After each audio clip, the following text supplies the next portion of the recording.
तर नमस्कार. आम्ही इथं चन्नमनगर ह्या एरियामध्ये आहे आणि हे आजोबा आहेत. इथं आम्ही काय करायला लागलो, एवढं खाली मंचीला इकडे साप आलाय आणि हे आजोबा आहेत. किती एज झालंय बघा त्यांचं, आणि तरी त्यांची वाईफ आणि ह्यांनी दोघं जणच राहतात. पण त्यांनी म्हणतायत की आम्ही यायच्या अगोदर त्यांनी ह्याच्या खाली साप आहे आणि ह्यांनी हे बकेट ठेवले, बकेटवरती हे ठेवले वजन, म्हणजे जाऊ नये म्हणून. त्यांना बरोबर चालायला पण येत नाही, त्यांनी स्टिक घेऊन चालतायत. आणि इथं पाणीचं स्पॉट आहे, म्हणजे इथं पाणीचं पण ठिकाण आहे, थोडंसं सॉरी पाण्याचं आहे टाकीसारखं. आणि इकडे त्यांनी असं साप ठेवलेत. बघूया कुठला साप आहे.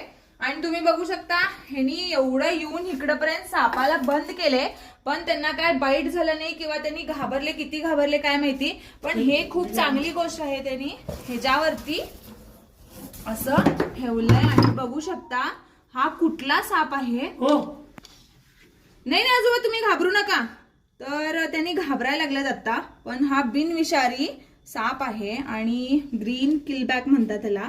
कसं अंग फुगवून असं बसलाय बघा.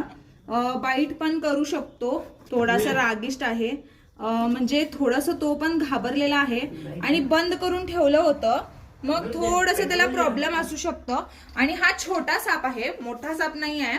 तर बिनविषारी साप आहे आणि त्यांना कळालं पण नसेल की हा कुठला साप आहे. हा नागासारखा मॅच होतो आणि हा पाण्याच्या ठिकाणी गवताकडे असं राहतो.